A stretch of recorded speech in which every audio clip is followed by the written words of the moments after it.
2026년도 5월 24일 오늘은 성령 강림 주일입니다.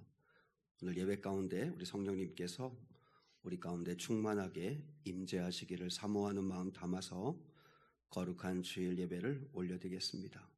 함께 사도신경으로 우리 신앙을 고백합니다. 나는 전능하신 아버지 하나님 전지의 창조주를 믿습니다. 나는 그의 유일하신 아들 우리 주 예수 그리스도를 믿습니다. 그는 성령으로 잉태되어 동정녀 마리아에게서 나시고 본디오 빌라도에게 고난을 받아 십자가에 못 박혀 죽으시고 장사된 지 사흘 만에 죽은 자 가운데서 다시 살아나셨으며 하늘에 오르시어 전능하신 아버지 하나님 우편에 앉아 계시다가 거기로부터 살아있는 자와 죽은 자를 심판하러 오십니다. 나는 성령을 믿으며 거룩한 공교회와 성도의 교제와 죄를 용서받는 것과 몸의 부활과 영생을 믿습니다. 아멘. 고단한 인생길 힘겨운 오늘도 예수 내 마음 아시네. 지나간 아픔도 마주할 세상도 예수 내 마음 아시네.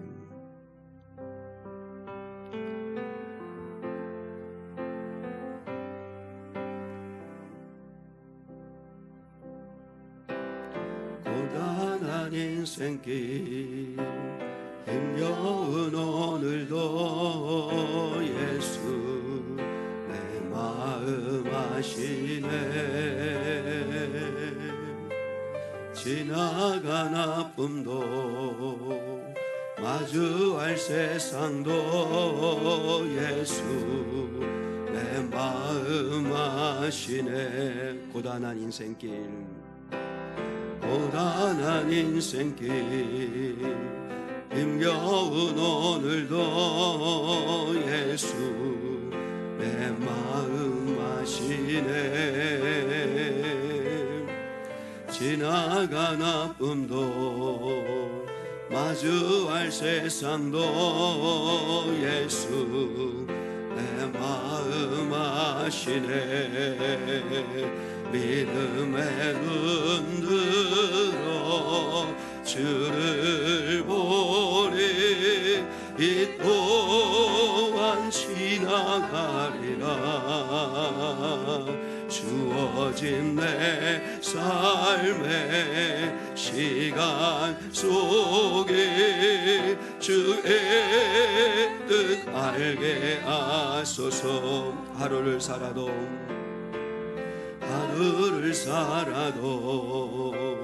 기쁨으로 가리. 예수 늘 함께 하시네. 후회도 염려도 온전히 맡기리. 예수 늘 함께 하시네. 믿음의 눈 들어 주를 보리. 이 또한 지나가리라. 주어진 내 삶의 시간 속에 주의 뜻 알게 하소서. 믿음의 눈 들어 주를 보리. 이 또한 지나가리라. 주어진 내 삶의 시간 속에 주의 뜻 알게 하소서. 믿음의 눈 들어 주를 보리. 이 또한 지나가리라. 주어진 내 삶의 시간 속에 주의 뜻 알게 하소서. 주의 뜻 알게 하소서. 주의 뜻 알게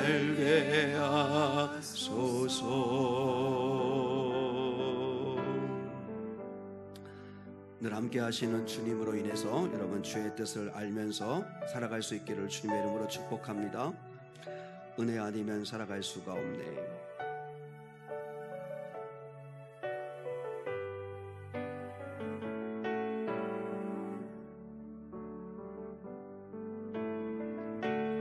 은혜 아니면 살아갈 수가 없네. 마저도 다 주의 것이니 세상 평안과 위로 내게 없어도 예수 오직 예수뿐이네. 은혜 아니면 살아갈 수가 없네. 은혜 아니면 살아갈 수가 없네. 마저도 다 주의 것이니 세상 평안과 위로 내게 없어도 예수 오직 예수뿐이네.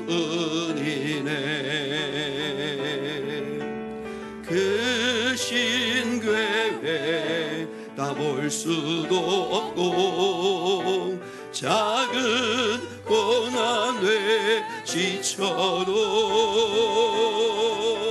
주께 묶인 나의 모든 삶 버티고 견디게 하시네. 은혜 아니며 살아갈 수가 없네. 나의 모든 것 다 주께 아끼니 참된 평안과 위로 내게 주신 주 예수 오직 예수뿐이네. 크신 계획 다 볼 수도 없고 그 신궤에 다 볼 수도 없고 작은 고난에 지쳐도 주께 묶인 나의 모든 삶 버티고 견디게 하시네. 은혜 아니며 살아갈 수가 없네. 나의 모든 것 다 주께 맡기니 참된 평안과 위로 내게 주신 주 예수 오직 예수뿐이네. 예수 오직 예수뿐이네. 예수 오직 예수뿐이네.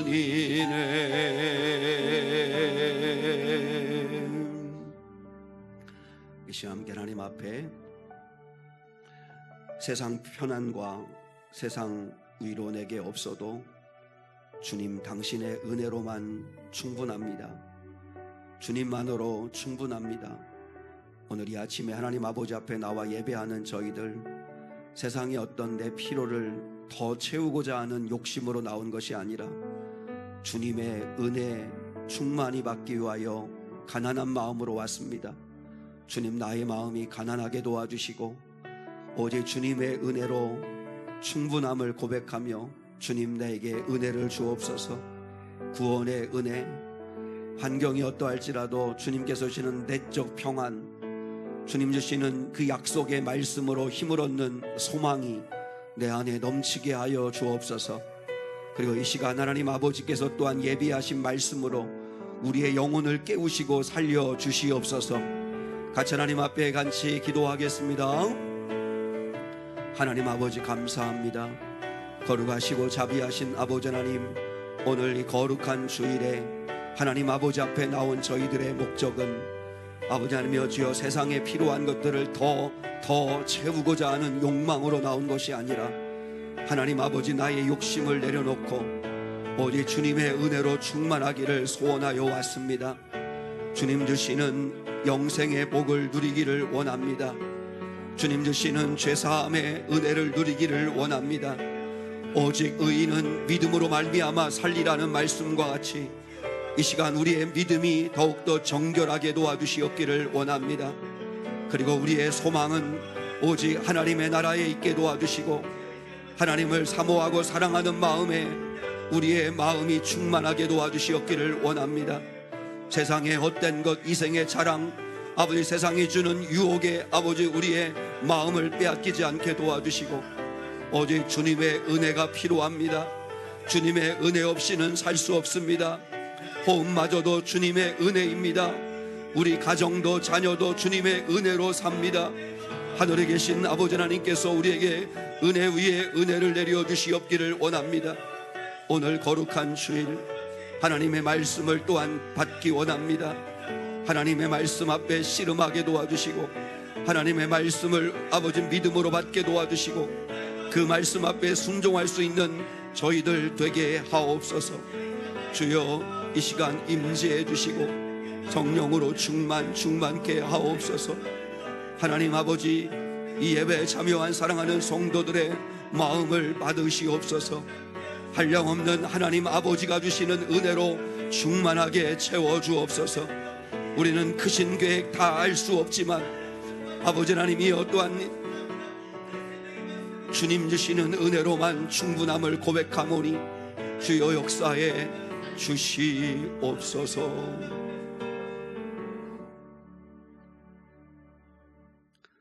주님 감사합니다. 오늘 이 아침에 모든 영광은 하나님께 올려드리고 주가 주시는 은혜만으로 충만하기를 소망합니다. 이 시간 정결한 마음으로 예배하기 원합니다. 예수의 보혈로 우리의 죄를 씻어주시고 정결한 마음으로 예배할 때 우리에게 충만한 주님 주시는 은혜가 임하게 하옵소서. 예수 그리스도의 이름 받들어 기도드립니다. 아멘.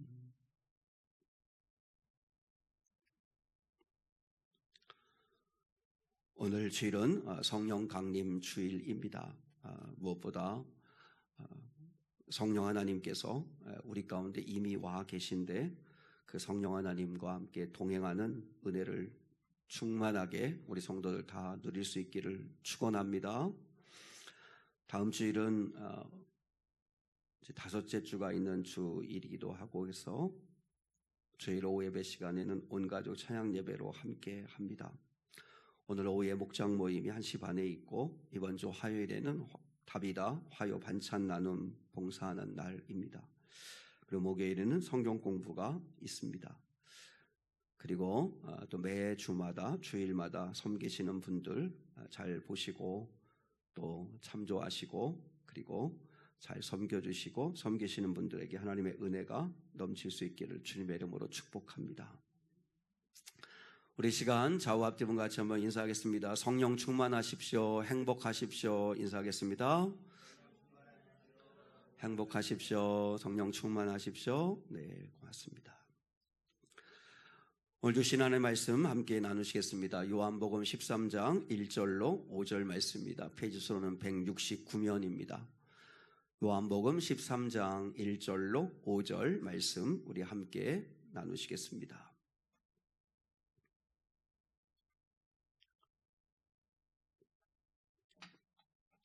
우리 한 목소리로 요한복음 13장 1절로 5절 말씀 함께 받도록 읽겠습니다. 6월절 전에 예수께서 자기가 세상을 떠나 아버지께로 돌아가실 때가 이른 줄 아시고 세상에 있는 자기 사람들을 사랑하시되 끝까지 사랑하시니라. 마귀가 벌써 시몬의 아들 가룟 유다의 마음에 예수를 팔려는 생각을 넣었더라. 저녁 먹는 중 예수는 아버지께서 모든 것을 자기 손에 맡기신 것과 또 자기가 하나님께로부터 오셨다가 하나님께로 돌아가실 것을 아시고 저녁 잡수시던 자리에서 일어나 겉옷을 벗고 수건을 가져다가 허리에 두르시고 이에 대야에 물을 떠서 제자들의 발을 씻으시고 그 두르신 수건으로 닦기를 시작하여. 아멘. 1절과 2절 사이에 나는 어디에 있는가 라고 하는 제목을 가지고 함께 말씀을 나누기 원합니다. 지난 주일 예배 시간에는 요한복음 13장 1절의 말씀의 의미를 우리가 함께 생각했습니다. 여러분이 다시 기억을 떠올릴 수 있으면 좋겠는데요. 주님께서 두 가지를 분명히 아셨다라고 말씀을 하시죠. 하나는 세상을 떠날 때를 아셨다. 세상을 떠나라고 하는, 세상이 반드시 이 세상을 떠날 때가 있다는 것을 우리 주님은 아셨다. 그리고 두 번째로 아버지께로 돌아가실 것을 아셨다. 여러분, 우리가 늘 이 땅에서 아버지께 돌아갈 준비를 하며 살아야 한다 하는 말씀을 또 나누었습니다. 주님은 이 땅이 영원하지 않고 이 땅에서 떠날 날이 반드시 있고, 그리고 아버지께로 돌아갈 준비를 하면서 우리가 살아야 할 것을 일깨워 주셨고, 그러면 그 세상을 떠나기 전까지 살아있는 동안 우리도 주님처럼 세상에 있는 자기 사람들을 사랑하시되 끝까지 사랑하셨다 하는 말씀처럼 우리도 사랑하는 일에 힘써야 된다. 지난주일 설교 제목 기억나십니까? 판단은 하나님이, 그리고 나는 오직 사랑만 라고 하는 제목으로 말씀을 나누었습니다. 여러분, 예수님께서 끝까지 사랑하셨다 할 때 이 탈로스 끝까지라고 하는 말은 죽기까지, 당신의 생명을 내어주시기까지 사랑하셨다. 그리고 어떤 조건, 어떤 상황에서도 우리를 사랑하셨다. 그래서 그것을 예를 들어 가룟 유다까지도 사랑하셨다. 이렇게 말씀을 풀어서 함께 나누었습니다. 그렇게 가룟 유다도, 또 제자들도, 우리도 그렇게 사랑해 주신 주님의 사랑에 비하면, 여러분, 오늘 본문에 보면 주님을 향한 가룟 유다는 어떤가 하는 것이 2절에 나와 있습니다. 2절 같이 한번 읽겠습니다. 시작. 마귀가 벌써 시몬의 아들 가룟 유다의 마음에 예수를 팔려는 생각을 넣었더라. 주님의 사랑에는 아랑곳하지 않고 주님은 사랑하시되 끝까지 사랑하시는데, 가룟 유다는 예수를 팔려는 생각만 하고 있다라고 오늘 말씀하고 있습니다. 여러분, 무슨 말이에요? 가룟 유다는 끝까지 자기 이익만을 생각하고 있다는 거죠. 가룟 유다는 끝까지 자기만 생각하고 있다는 것입니다. 그런데 여러분, 이 유다의 마음, 이 유다의 모습이 우리의 모습, 나의 모습일 수 있다는 거죠. 아, 목사님, 내가 뭐 예수님을 팔아버립니까? 배신합니까? 그렇지 않은데요 라고 하지만, 우리가 주님을 향한 사랑도 가룟 유다처럼 너무나 이기적일 때가 많다는 거죠. 나의 필요, 나의 이익, 주님이 나를 끝까지 사랑하심에도 불구하고 우리는 주님의 사랑을 깨닫지 못하고, 우리는 여전히 죽는 순간까지, 마지막까지 그저 자기 이익, 자기 목적, 자기 사랑을 하고 있는 것은 아닌가 하는 생각을 하게 되는 거죠. 그래서 우리가 첫 번째로 우리 마음에 담아둘 건 뭐냐면, 나는 1절과 2절 사이에 어디에 있는가 라고 하는 도전입니다. 예수님은 나를 끝까지 사랑하시는데 유다는 끝까지 자기 자신을 사랑하고 있는 모습입니다. 한쪽에서는 끝까지 사랑하시는 주님이 서 계시고, 다른 한쪽에는 끝까지 자기 이익만을 생각하고 있는 유다가 서 있습니다. 나는 어느 쪽에도 가까운가? 나는 어디에 서 있는가? 가룟 유다의 사랑이라고 하는 것이 고작 사랑의 모습을 하고 있지만 사실은 지독한 자기 사랑이죠. 주님을 사랑하는 것처럼 보이지만 사실은 주님을 이용하고 있는 유다의 모습을 보게 됩니다. 예수를 팔려는 생각이 뭐죠? 그 작은 그 물질에 대한 욕심 때문이었던 거죠. 여러분, 우리가 신앙생활을 하는데 신앙생활하는 목적이 뭐죠? 물론 신앙이 어리고 신앙을 처음 시작하실 때는 주님께 우리가 도움을 구하기도 합니다. 당연히 그렇죠. 전능하신 하나님께 내가 힘들고 어려울 때 도와주시기를, 나의 어려움을 풀어주시기를 구하는 것은 자연스러운 것입니다. 그럼에도 불구하고 우리의 신앙생활의 목적이 날 끝까지 유다처럼 주님은 나에게 그저 수단일 뿐인, 그저 내가 필요한 것들을 채워주고 필요한 것들을 이루어주는 존재로만 여기는 것은 참사랑이 아니라는 거죠. 신앙생활의 진정한 목적은 뭐냐면 주님을 사랑하는 것입니다. 주님을 사랑하는 것이 우리 신앙의 목적이 되어야 된다는 거죠. 주님께서 내게 어떻게 해주셨느냐에 따라서 주님을 사랑하는 게 아니고, 그저 주님이 나를 위해서 십자가 지시는 그 사랑을 주신 것만으로도, 나를 죄사해 주시고 나의 죄 씻어주시고 구원해 주신 것만으로도 나는 충분하고, 그래서 나는 주님만으로 충분합니다. 내가 신앙생활하는 목적은 주님 더 알고 주님 더 사랑하기를 원합니다 하는 대로 가야 된다는 거죠. 주님은 우리를 위해서 다 주셨는데 우리는 그저 받으려고만 하고 얻으려고만 하고 계산만 하고 내 이익만 생각하고 주님을 섬긴다면, 그리고 교회를 섬긴다면 그것은 참 사랑은 아니라는 거죠. 저도 교회 부흥을 위해서 기도합니다. 간절히 바라죠. 그럼에도 불구하고 꼭 내 스스로에게 물어봅니다. 나는 교회 부흥을 왜 원하는 건가? 정말 죽어가는 영혼들이 주님께 돌아오기를 바라는 마음인가? 아니면 내가 지금보다 더 큰 교회의 목사가 되고 싶어서인가? 여러분, 아니라고 부인 못하죠. 그래서 좀 있어 보이고 싶고, 그래서 좀 더 큰 교회를 목회한다고 하는 말 들어보고 싶고, 그런 이기적인 마음이 내 안에 불쑥불쑥 살아나오는 건 솔직한 마음이죠. 주님의 나라가 확장되기를 바라는 마음 거창하죠. 말은 정말 번지르지한데, 그런데 내 이름, 내 영향력, 내 만족이 더 커지기를 바라고 있는 마음은 아닌가, 그런 생각을 하면서 늘 자신을 돌아보죠. 여러분, 교회 부흥을 꿈꾸는 게 그게 왜 잘못된 것이겠습니까? 그런데 영혼을 구원하고 교회를 성장시키고 하나님의 나라를 부흥케 한다는 것도, 그것도 내 욕심일 때가 있다는 거죠. 그래서 늘 우리는 조심해야 됩니다. 주님의 이름으로 기도하고 주님의 이름으로 우리가 헌신하면서도 사실 내 이름을 커지기를 원할 때가 있다는 거죠. 하나님의 나라를 말하면서도 사실은 내 왕국을 세우고 싶어하는 마음이 우리 안에 도사리고 있다는 거예요. 가룟 유다는 누가 봐도 예수님의 제자예요. 3년 동안 예수님과 함께 먹고 마시고 함께 생활했어요. 12제자의 자리에 딱 앉아있는 사람이에요. 그리고 예수님이 제일 중요한 돈을 맡긴 사람이에요. 여러분, 돈은 누구에게 맡깁니까? 아무나 못 맡깁니다. 믿을 만한 사람한테 맡기지. 주님이 그래도 그만큼 믿어준 거 아닙니까? 그리고 3년간 말씀 듣고 주님이 행하시는 기적도 보고, 겉으로는 누가 봐도 예수와 함께하는 사람이죠. 그런데 그의 마음속에는 예수님을 향한 사랑보다 자기 유익만을 계산하고 있는 마음이 더 컸다는 거죠. 그는 예수님을 사랑하는 것이 아니라 예수님을 통해서 얻을 수 있는 것을 사랑했던 사람이죠.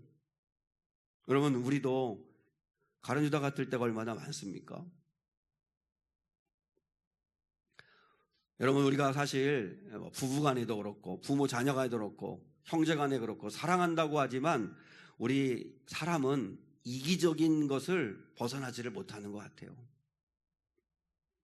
제가 철이 들기 전에, 제가 이제 결혼을 갔다고 젊을 때, 철이 좀 없을 때는 아내가 아프면, 그러면 내가 힘드니까, 내가 불편하니까, 그래서 짜증을 낼 때가 있어요. 아픈 사람을 보면서 나를 걱정하는 거예요. 내가 힘드니까, 내가 불편하니까, 아내가 아프면 내가 모든 게 다 어려우니까, 그래서 신경질을 내고 짜증을 낼 때가 있더라고요. 그러니까 우리는 사랑한다고 하지만 되게 이기적인 거죠. 근데 철이 들고 나니까 조금은 얼마나 힘들면 아플까, 얼마나 힘들까, 이 마음이 공감이 돼요. 공감이. 그리고 너무 미안한 거예요. 그리고 안쓰러운 거예요. 여러분, 미안한 마음이 들고 긍휼한 마음, 불쌍한 마음이 들면 그게 정말 사랑한다고 하는 건데, 그냥 계산이 되는 게 아니라 그냥 안쓰럽고 미안한 거예요. 그래서 어떻게 내가 하면 좋을까? 어떻게 하면 좋을까?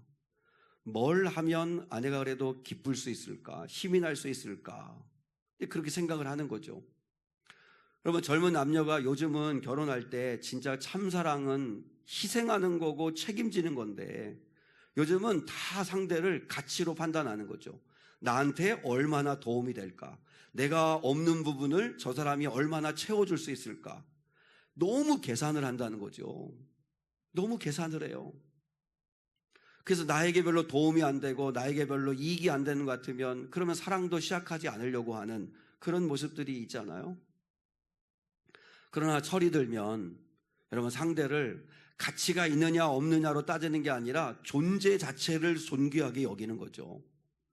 그냥 당신이니까, 내가 선택하고 하나님이 짝지어 주신 이상, 그러니까 책임을 다하는 거고 희생하는 거고 서로 섬기는 거고, 그 존재 자체를 가치 있게 여겨야 되는데 우리는 끊임없이 가치를 따져요. 나한테 얼마나 이익이 될까? 얼마나 도움될까?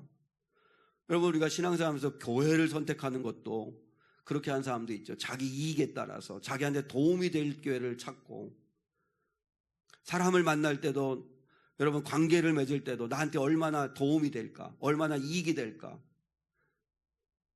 그래서 그런 관계들을 맺고 살아가니까 피곤하죠. 기쁨이 없고 행복이 없는 거죠. 그런데 사랑 여러분, 우리가 주님을 향한 사랑도 이럴 때가 있다는 거죠. 처음에는 우리가 원래 본성상 이기적인 존재니까, 그래서 주님께 이거 해주세요, 저거 해주세요. 여러분, 처음일 때는 그럴 수 있습니다. 근데 신앙생활이 5년, 10년, 20년, 30년 좀 믿음이 깊어지고, 주님의 믿음이 깊어지고 신앙생활을 좀 하면, 그러면 그때는 주님이 뭘 기뻐하실까? 주님이 그냥 좋고, 주님을 사랑하고, 주님을 기쁘시게 하기 위해서 기꺼이 내가 희생하고, 주님을 기쁘시게 하기 위해서 내가 기꺼이 책임을 다하는 것을 즐거움으로 아는 그런 믿음으로 좀 자라가야 되지 않습니까? 주님은 우리를 끝까지 사랑하시는데 나는 끝까지 계산만 하고 있지는 않은지, 주님은 자신을 내어주시는데 나는 주님을 이용하려고만 하고 있는 건 아닌지. 여러분, 교회도 마찬가지입니다. 교회는 내가 사랑하기 위해서 모이는 것 아닙니까? 어느 분이 하도 전도를 하니까 이분이 그냥 너무 귀찮아가지고, 알았어 그러면 한번 나가줄게, 한번 가서 예배 드려줄게, 이렇게 말을 했다고 하는데, 근데 여러분, 점점 갈수록 오늘날 많은 성도들이 교회를 내가 나가준다고 생각하고 한번 해준다고 생각을 할 때가 있어요. 여러분, 부부간에도 아내나 남편이 알았어, 당신이 정말 원하니까 내가 한번 해줄게, 그거 기분 좋습니까? 그게 참 사랑입니까? 근데 여러분, 우리가 교회를 섬길 때도 내가 해준대. 그래서 교회에 가면 늘 무조건 다 교회는 해줘야 되는 거고 다 공짜로 줘야 된다고 생각하고, 그렇지 않습니다. 우리가 교회를 왜 나오는 겁니까? 교회는 내가 구원받으려고 나오는 거고, 하나님의 말씀을 듣고 내 영혼이 살려고 나오는 거고, 하나님의 나라를 준비하기 위해서 나오는 거고, 여러분, 교회는 하나님의 은혜가 너무 감사해서 그래서 예배 드리려고 오는 거고, 섬기려고 오는 거고, 사랑하려고 오는 거고, 희생하려고 오는 거지, 여러분의 이익을 채우려고 오는 게 교회 아니라는 거죠. 우리가 하나님 아버지 앞에 분명해야 합니다.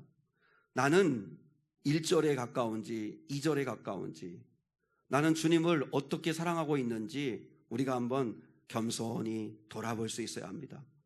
끝까지 당신의 목숨까지 내어주시면서까지 사랑하신 그 주님의 사랑을 안다면, 여러분, 우리가 그러면 기꺼이 우리도 주님의 자리로 가고 주님이 하신 것처럼 우리도 따라가려고 하고, 그렇게 살아가는 것이 우리의 모습 아닙니까? 그런데 모든 관계를 맺을 때 다 계산적으로 계산해보고 이익이 되나 안 되나 따져보고, 그건 주님의 사랑을 모르는 사람 아닙니까? 교회를 섬기는 것도, 여러분이 어떤 관계를 맺는 것도, 교우들과의 관계를 맺는 것도, 저 사람이 나한테 이만큼 했으니까 나도 그만큼 하고, 그렇게 계산하지 말고 오늘 주님처럼, 우리를 사랑하시되 끝까지 사랑하시는 그 주님처럼 우리도 주님을 사랑할 수 있기를 소망하고, 또 주님을 사랑하는 만큼 교회를 사랑하고 성도들을 사랑하고 가족을 사랑하는 성도들 될 수 있기를 축복합니다. 여러분, 그 마지막 순간까지도 가룟 유다는 예수를 팔려는 생각만 하고 있어요. 그래서 예수를 팔아서 한몫 챙기려고 하는 생각만 하고 있어요. 자기의 이익만 생각하고 있어요. 얼마나 비참해요. 진정으로 희생해보고 진정으로 사랑해본 적이 없는 이 가룟 유다는 얼마나 불행한 인생일까 하는 생각을 하게 됩니다. 여러분, 우리 신앙의 목적은 그냥 주님을 있는 그대로 사랑하는 거, 주님이 나에게 어떻게 해주었고 안 해줬고가 상관없이 조건적으로 주님을 사랑하는 게 아니라 그냥 주님이 그냥 좋은 거고, 주님을 더 알고 싶고 주님을 사랑하기를 원하는 마음, 그 주님이 하라고 하시는 일을 내가 기쁘게 하는 그런 거룩한 종들이 될 수 있기를 주님의 이름으로 축원합니다. 두 번째, 우리가 오늘 본문의 말씀을 통해 생각하기 원하는 건, 예수님이 겉옷을 벗으시고 제 아들의 발을 닦아주셨다라고 하는 말씀이 나오죠. 우리 4절로 5절 한번 같이 읽겠습니다. 4절 5절 시작. 저녁 잡수시던 자리에서 일어나 겉옷을 벗고 수건을 가져다가 허리에 두르시고 이에 대야에 물을 떠서 제 아들의 발을 씻으시고 그 두르신 수건으로 닦기를 시작하여. 여기 보면 분위기를 여러분이 이해해야 되는데, 누가복음 22장에 보면 제 아들이 이제 이 다락방으로 오는 길에 서로 누가 크냐라고 하는 다툼이 벌어졌어요. 그러니까 이제 예루살렘으로 지금 입성에 들어가시는 거고, 그리고 이제 다락방에서 마지막 시간을 보내시는 건데, 여전히 이들은 그때까지도, 아니 주님 부활하시고 난 다음에도 언제 이스라엘이 회복됩니까? 그렇게 물었던 것처럼 여전히 자기 욕망, 예수님을 통해서 자기가 원하는 걸 얻어내고 싶은, 이게 제자들의 마음이었잖아요. 그러니까 주님은 힘이 있어야 돼요. 주님은 능력이 있어야 돼요. 왜? 그래야 나를 지켜줄 수 있고 내가 원하는 걸 쥐어줄 수 있게 되니까. 그래서 다윗과 같은 메시아, 힘 있는 메시아, 정치적 메시아, 막강한 능력을 가지고 있는 메시아를 원하는 거죠. 그래서 그 예수를 따라갈 때 기대감 있는 거예요. 누가 크냐, 누가 크냐. 그런 경쟁하는 마음으로 다락방에 모였으니까 누구 하나 주님의 발을 닦아드리려고 물 떠다 드리는 사람이 없는 거예요. 왜냐하면 당시에 이 손과 발을 씻는 것은 정결 예식이거든요. 그 영적 의미는 이제 다음 주일에 함께 살피고, 이제 왜냐하면 거기는 워낙 모래바람이 많고 하니까 잠깐 외출하고 나온다 해도 항상 손발은 닦아야 되거든요. 그게 이제 아예 정결 예식이에요. 근데 발을 닦아주는 그 일은 여러분, 노예들 중에서도 아무나 하는 게 아닌 가장 낮고 천한 자가 하는 일이 그 상대의 발 닦아주는 일을 하는 거죠. 그러다 보니까 누가 크냐라고 하는 경쟁을 하는 제자들의 입장에서는, 여러분, 대야에 물을 떠다가 주님의 발을 씻겨드리는 일을 하려고 하는 사람들이 없었던 거죠. 그러니까 다락방에 모였지만 뭔가 분위기가 좀 안 좋은 거예요. 분위기가 좀 싸한 거죠. 제자들 간에 묘한 긴장감이 있고 견제를 서로 하고 있는 그런 상황이다 보니까 누구 하나 주님의 발을 씻겨드릴 물을 떠오지를 않는 거예요. 그때 주님이 정적을 깨고 예수님이 벌떡 일어나신 거죠. 오늘 본문에 보면 저녁 잡수시던 자리에서 일어나 이렇게 말씀하시는데, 저녁 잡수시던 자리라는 것은 저녁 식사를 한창 하시다가라는 뜻이 아니고, 왜냐하면 이제 이스라엘은, 특히 유대인들은 식사 시간이 되게 깁니다. 그래서 식사 준비에서부터 이렇게 식사하는 시간까지 되게 길기 때문에 이제 저녁 식사를 한참 준비 다 하고 막 드시려고 하는 그 순간에라고 하는 말로 이해하시면 됩니다. 그때 주님이 일어나셔서 식사를 하지 않으시고 일어나셔서 대하에, 그러니까 겉옷을 벗으시고 대하에 물을 떠다가 제 아들의 발을 닦아주셨다라고 하는 말씀입니다. 오늘 우리가 주목하기를 원하는 것은 겉옷을 벗고라고 하는 이 말씀의 의미를 좀 생각해 보려고 합니다. 주님은 왜 겉옷을 벗으신 거죠? 섬기시려고, 그죠? 제 아들의 발을 닦아주시려고 겉옷을 벗으신 거죠. 이 당시에 겉옷이 가지고 있는 의미를 여러분이 기억을 하셔야 합니다. 겉옷이 가지고 있는 의미가 있는데, 이 겉옷은 단순하게 그냥 단순한 옷이 아니라 내가 누구인가를 드러내는 것이 이게 겉옷입니다. 그래서 내 신분, 내 지위, 내 권리, 내 정체성, 내 체면, 나를 드러내는 것이 이게 겉옷입니다. 겉옷. 여러분, 이 겉옷과 관련되어져서 구약에서 예수님을 가장 많이 닮은 구약의 인물이 한 분 있다면 여러분 누굴까요? 예수님을 가장 많이 이렇게 예수님과 이렇게 비교되면서 그 삶이 예수님의 삶과 아주 흡사한 사람이 하나 있는데 그게 요셉입니다. 요셉의 인생을 창세기에서 설명할 때 여러분이 주목해서 읽어보시면 요셉의 인생 가운데 결정적인 일들이 벌어져서 전환기를 맞이할 때는 항상 요셉의 옷이 벗겨집니다. 옷이 벗겨지는 그런 그 표현들이 있습니다. 그래서 요셉에게 있어서 옷이 벗겨지다라고 하는 이 표현은 중요한 인생의 전환기를 맞이했다는 의미로 성경에 쓰여져 있는데, 먼저 아버지 야곱이 사랑하는 요셉에게 무슨 옷을 해입혔죠? 채색 옷을 해입혔습니다. 채색 옷이라고 하는 말의 히브리어가 크토네트 파심이라고 하는 말을 쓰고 있는데요. 이 채색 옷은 여러 색깔의 알록달록한 그런 옷이라고 하는 일반적인 옷이라고 하는 뜻이 아니고, 이 크토네트 파심이라고 하는 이 채색 옷이라고 하는 이 말이 갖는 진짜 의미는 뭐냐면 소매가 길고 발목까지 내려오는 길고 화려한 옷이라는 뜻이에요. 그러니까 파심이라고 하는 이 말은 손목과 발목까지 이렇게 다 덮어버리는, 찰랑찰랑하게 덮어버리는 그런 옷이기 때문에 노동에는 맞지 않는 옷이에요. 그래서 이 파심이라고 하는 이 옷은 누가 입는 거냐면 농사 짓지 않는 최고의 권위자, 족장의 후계자, 귀족만이 입는 소매가 긴 화려하고 고급스러운 옷이 채색 옷입니다. 다시 말하면 아버지 야곱이 막내인 요셉에게, 11번째 아들인 요셉에게 채색 옷을 해입혔다는 뜻은 무슨 말이냐면 단순하게 좋은 비단옷 하나를 해줬다는 뜻이 아니고 장자권과 자신의 후계자로서의 권위를 그에게 입혀줬다는 뜻이에요. 그러니까 여러분, 형들의 입장에서는 그게 견딜 수가 없는 거죠. 요셉이 미울 수밖에 없는 건 뭐냐면 그가 장자권을 대표하는 채색 옷을 입고, 그리고 우리를 감시하고 통솔하는 권한을 갖고 아버지의 뒤를 이을 후계자로서 인정한다는 뜻에서 채색 옷을 입은 거니까 여러분, 그것이 얼마나 벗기고 싶겠어요? 얼마나 믿겠어요? 결국 형들이 들판에서 방황하고 있는 요셉의 채색 옷을 강제로 벗겨버립니다. 채색 옷이 벗겨졌다는 건 무엇을 의미하는 거죠? 단순하게 옷을 뺏겼다는 뜻이 아니고 사랑받는 아들의 자리, 존귀함, 그의 꿈, 요셉의 미래가 빼앗겨졌다는 뜻입니다. 그게 다 벗겨졌다는 거죠. 채색 옷이 벗겨지고 요셉은 가장 낮고 천한 노예의 옷을 입게 됩니다.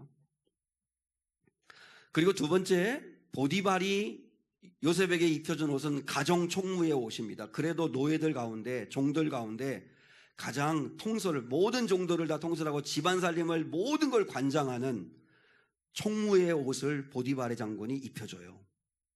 근데 그 보디발이 입혀준 가정 총무의 옷을 보디발의 아내가 유혹할 때 그걸 벗겨버리죠. 요셉의 아내가 요셉을 유혹합니다. 그래서 요셉의 옷을 잡고 겉옷을 잡고 막 잡아 늘어집니다. 동치마자. 그때 요셉은 하나님 앞에 범죄할 수 없었기 때문에, 왜냐하면 보디발이 다 자기한테 맡겼지만 당신의 아내만큼은 맡긴 게 아니기 때문에, 그래서 난 그럴 수 없습니다 하고 옷이 벗겨진 채로 그 자리를 피해버리죠. 결국은 요셉이 벗어놓고 간 그 옷이 증거물로 그 아내가 증거물을 제시하면서, 그러면서 결국 요셉은 억울하게 누명을 쓰고 죄수의 옷을 입게 됩니다. 총무의 옷이 벗겨지고 죄수의 옷을 입게 되죠. 그러나 하나님의 때가 되었을 때 하나님이 그 죄수의 옷을 벗기시죠. 술 맡은 관원장의 추천에 의해서 이제 바로왕 앞으로 불려나갈 때, 그가 이제 불려나갔다가 그리고 꿈을 해석함으로 인해서 그 하나님을 받은 지혜를 인정받아서 이제 그 죄수의 옷이 벗겨집니다. 죄수의 옷이 벗겨진다는 게 뭐예요? 누명이 벗겨지는 거고, 그리고 억울함이 이제 벗겨지는 거죠. 그리고 승리와 회복을 상징하는 총리의 옷을 입습니다. 여러분, 총리의 옷은 성공했다, 신분 상승했다, 이인자가 됐다, 그런 의미가 아닙니다. 하나님의 관점에서 볼 때는 사명의 옷을 입혀주신 거예요. 여러분, 요셉이 그 총리의 옷을 입고 자기 주머니 채우고 자기 욕망 채우고 자기 창고 늘리고 그런 짓 했습니까? 아니잖아요. 창고의 문을 열고, 그리고 이제 그 기근으로 고통받는 사람들 살리는 일에 모든 역량을 다 쏟아붓잖아요. 그 총리의 옷은, 하나님이 입혀주신 옷은 생명을 살리라고 입혀주신 사명의 옷이었던 거죠. 여러분 보세요. 요셉은 채색 옷이 입혔다가 찢겨지고 종의 옷을 입고, 종의 옷을 입었다가 가정총무의 옷을 입고, 그 집도 벗겨져 죄수의 옷을 입고, 죄수의 옷이 벗겨져 총리의 옷을 입고, 그게 다 인생의 어떤 중요한 전환기를 맞이할 때마다 옷이 벗겨지는 그런 경험을 하게 돼요. 그럼에도 불구하고 요셉은 무슨 옷을 입어도 중심은 한결같았죠. 하나님 앞에서 죄수의 옷을 입든 종의 옷을 입든 채색 옷을 입든, 채색 옷을 입었을 때는 좀 철이 덜 들었긴 했지만 또 총리의 옷을 입든 변함이 없죠. 이처럼 우리 예수님도 요한복음에 보면 2번 옷이 벗겨집니다. 오늘 본문에서 주님이 스스로 섬기시기 위해서 옷을 벗으십니다. 왜냐하면 겉옷을 입고는 섬길 수 없으니까. 그래서 겉옷을 벗으시고 가서 대하에 물을 받으셔서, 그리고 가져와서 제 아들의 발을 닦고 두르신 수건으로 제 아들의 발을 닦아주셨다는 거죠. 섬김 받으시고 높임 받으셔야 할 주님이 낮고 낮아지셔서 섬기시기 위해서 기꺼이 당신의 겉옷을 벗으셨습니다. 그리고 요한복음 19장에 보면 인류의 죄를 대신 짊어지시고 만백성을 구원하시기 위해서 십자가 아래에서 예수의 옷이 벗겨집니다. 이건 로마 군인들에 의해서 강제로 벗겨지는 거죠. 요한복음 19장 23절을 한번 같이 한번 보겠습니다. 요한복음 19장 23절 주보에 있습니다. 시작. 군인들이 예수를 십자가에 못 박고 그의 옷을 취하여 네 깃에 나눠 각각 한 깃씩 얻고 속옷도 취하니. 여기 보면 예수님이 십자가에 못 박히시기 위해서 군인들이 그의 겉옷을 벗깁니다. 그리고 그것을 4등분해서 그것을 서로 나눠 가집니다. 그리고 속옷은 한 통으로 짠 것이기 때문에 찢을 수가 없어서 한 사람이 제비 뽑아서 가져갔다. 그러면 여러분 보세요. 주님은 십자가에 완전히 벗으신 몸으로 매달리신 거죠.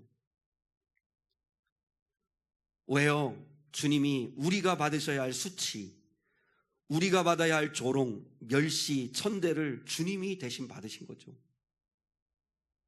우리를 구원하시기 위해서 주님은 철저하게 옷이 벗겨졌습니다.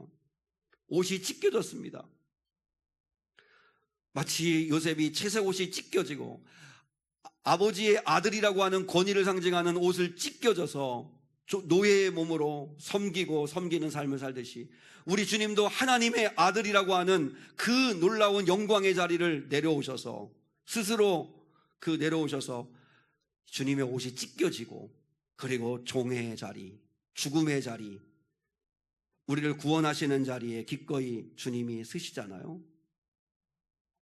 예수님은 2번 옷이 벗겨졌습니다. 한 번은 스스로 섬기시기 위해서, 그것도 사랑할 만한 사람들이 아닌 제자들, 서로 자기끼리 경쟁하고 시기하고 누가 크냐 다투고 3년간 그렇게 사랑하고 함께하고 했던 자들이지만 다 십자가 질 때 다 도망가고 말 자들. 그럼에도 불구하고 주님은 사랑하시기 위해서, 섬기시기 위해서 기꺼이 옷을 벗으셨고, 그리고 우리를 죄 씻어주시고 구원하시기 위해서 기꺼이 당신의 겉옷이 찢겨지는 그런 수모를 겪으셨다는 거죠. 그러면 여러분, 이 주님 앞에서 나는 겉옷을 벗고 섬김의 자리에 서 있는가 하는 걸 돌아보는 거죠. 나는 어디에 서 있는가? 주님 앞에서 내 체면, 내 지위, 내가 세상에서 어떤 지위를 얻었든, 내가 세상에 어떤 사람이든 내 자존심, 내 판단, 내 모든 것들을 그저 벗어버리고 여러분 주님 앞으로 나오셔야 합니다. 주님 앞에 나오실 때 어떤 형식이나 어떤 체면이나 어떤 거짓됨이 있어서는 안 되겠죠. 다 벗고 나와서, 또 교회로 올 때도 내가 세상에서는 정말 대단한 사람일지 몰라도 주님 앞에 와서는 그저 죄 사함 받은 죄인일 뿐인데, 사함 받은 죄인으로서 감격하고 감사하는 마음으로 기꺼이 겉옷을 벗고 섬김의 자리에 우리가 설 때 주님께서 기뻐하지 않으시겠습니까? 교회에 와서는 여러분 기꺼이 겉옷을 벗으십시오. 내가 세상에서는 어떤 사람인데, 내가 자존심 있는데, 내가 나도 다 생각 있는데, 내가 배울 만큼 배웠는데, 그런 옷들 다 벗고 그리고 기꺼이 섬기고 사랑하는 자리에 서야 한다는 거죠. 여러분, 아까도 말씀드렸지만 교회는 섬기려고 오는 거예요. 영생을 얻기 위해서 교회에 오는 거예요. 내 영혼이 살기 위해서 하나님 말씀 먹어야 되니까, 살아야 되니까, 그래서 교회에 오는 거예요. 교회는 죄사함 받고 예배드리고 그리고 그 감격으로 충성하려고, 봉사하려고 교회에 오는 거예요. 여러분, 교회는 대접받으려고 오는 게 아니고 섬김받으려고 오는 게 아니고, 물론 처음에 오신 새신자들은 우리가 잘 섬겨주고 잘 대접해드리고 해야 됩니다. 그런데 언제까지 늘 섬김만 받으려고 하고 대접만 받으려고 하면 안 됩니다. 우리도 기꺼이 주님을 사랑한다면 겉옷을 벗고 섬기고 사랑하는 자리에 가셔야죠. 나는 지금 어느 자리에 서 있는가? 예수님이, 제가 설교를 준비하면서 어떤 것을 결론으로 삼을까, 어떤 말씀을 드릴까 하다가 불현듯 주님께서 바리새인 시몬의 집에 초대를 받으셨잖아요. 초대를 받으셨는데 그때 죄 많은 한 여자가 예수님께 와서 향유옥합을 쏟아부어드리고 그리고 자신의 머리털로 주님의 발을 씻겨드리며 연실 더러운 주님의 발에 입 맞추는 그런 사건이 있었잖아요. 그때 그 바리새인 이 시몬이 저 여자가 얼마나 죄가 많은지 당신 아느냐고, 당신이 선지자라면 저 여인의 실체를 알 거 아니냐고 그렇게 막 정죄할 때에 그때 주님께서 이렇게 말씀하시죠. 시몬아, 바리새인 시몬아, 내가 너한테 할 말이 있다. 주님 말씀하세요. 너는 내가 네 집에 들어올 때 너는 나한테 발 씻을 물도 내어주지 않았다. 근데 이 여자는 눈물로 내 발을 적시고 머리털로 내 발을 닦고 있다. 너는 내가 집에 들어올 때 입 맞추지도 않았다. 그러나 이 여인은 내가 들어올 때부터 지금까지 내 더러운 발에 입 맞추기를 그치지 않고 있다. 시몬아, 너는 내가 들어올 때 머리에 바를 감람유도, 그 값싼 감람유도 내게 주지 않았다. 근데 이 여인은 그 귀한 향유를 내게 부어주었다. 시몬아, 사함을 받은 일이 많은 사람은 많이 사랑한다. 너는 사함 받은 일이 적으니까 적게 사랑하는 거다. 여러분, 나는 주님을 사랑하고 교회를 사랑하고 인생을 살아가는데 인색하게 사랑하는 시몬은 아닌가? 아니면 죄 많은 여인이었지만, 여러분, 주님 앞에서는 죄가 많고 적은 게 중요하지 않아요. 왜냐하면 주님은 죄를 사하시는 분이시니까. 중요한 건 내가 그분께 어떤 사랑을 받았는가를 깨닫고 많이 사랑하나 적게 사랑하나. 주님을 여러분, 우리가 이렇게 사랑하면 안 되잖아요. 시몬처럼. 나는 1절에 서 있나 2절에 서 있나? 나는 지금 적게 사랑하는 시몬의 자리에 서 있나? 많이 사랑하는 여인의 자리에 서 있나? 여러분, 교회를 사랑하는 것도, 여러분 목원 식구들을 사랑하는 것도, 또 목사인 제가 여러분을 사랑하는 것도, 여러분이 저를 사랑하고 존귀 여기는 것도 많이 사랑하는 사람들 되었으면 좋겠습니다. 가론유다처럼 끝까지 자기 계산만 하고 자기 이익만 생각하는 자리에 서지 마시고 기꺼이 겉옷을 벗고, 내가 세상에서 어떤 사람이고 내가 뭐 대단하면 뭘 그게 중요합니까? 주님 앞에서 그거 다 벗어놓고 기꺼이 섬김과 사랑의 자리에 서는 거룩한 주의 종들 될 수 있기를 주님의 이름으로 축원합니다. 우리 찬양하겠습니다. 나 주님의 기쁨 되기 원하네. 내 마음 새롭게 하소서. 내가 주인 삼은 모든 것 내려놓고 내 주 대신 주 앞에 나와. 한번 찬양 드리겠습니다. 우리 말씀 생각하면서 같이 함께 찬양하겠습니다.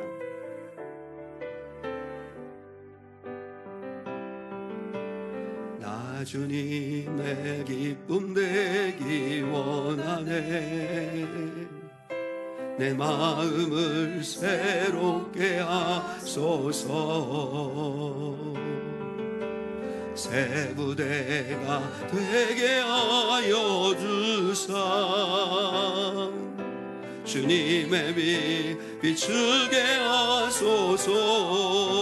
겸손히 내 마음, 겸손히 내 마음 드립니다. 나의 모든 것 받으소서. 나의 마음 깨끗해, 나의 마음 깨끗게 씻어주사. 주의 길로 행하게 하소서. 내가 원하는 한 가지, 주님의 기쁨이 되는 곳. 내가 원하는 한 가지, 주님의 기쁨이 되는 곳. 나 주님의 기쁨 되기 원하네. 1절. 나 주님의 기쁨 되기 원하네. 아멘. 그렇습니다. 내 마음을 새롭게 하소서. 새 부대가 되게 하여 주사. 주님의 빛 비추게 하소서. 내가 원하는 한 가지, 주님의 기쁨이 되는 곳.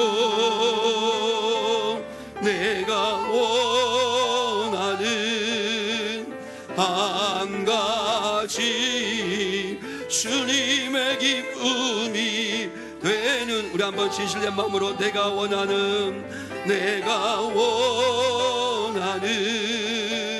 한 가지. 정말입니다. 주님의 기쁨이 되는 곳. 내가 원하는 한 가지, 주님의 기쁨이 되는 곳. 내가 주인 삼은 모든 것 내려놓고 내 주 되신 주 앞에 나가 내가 사랑했던 모든 것 내려놓고 주님만 사랑해. 내가 주인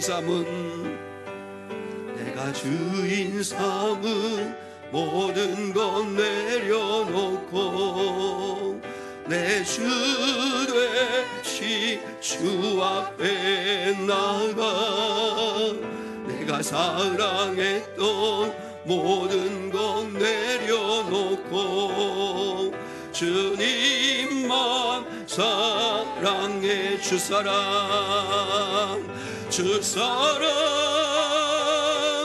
거친 풍랑에도 깊은 바다처럼 나를 잠잠케 해. 주 사랑 너의 영혼의 반석 그 사랑 위에 서리. 주 사랑 거친 풍랑에도 깊은 바다처럼 나를 잠잠케 해. 주 사랑 내 영혼의 반석 그 사랑 위에 서리. 그 사랑 위에 서리.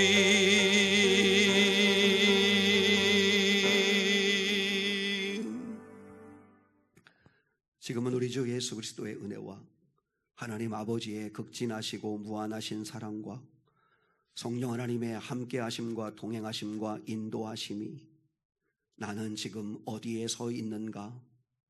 나는 1절과 2절 사이에 어디에 있는가? 나는 시몬과 죄 많은 여인 가운데 어디에 서 있는가? 내 자신을 겸손히 돌아보고 나도 주님을 따라 기꺼이 겉옷을 벗고 그리고 섬기고 사랑하기를 소망하는 예배자들 위에 이제로부터 영원토록 함께 하시기를 간절히 축원하옵나이다. 아멘.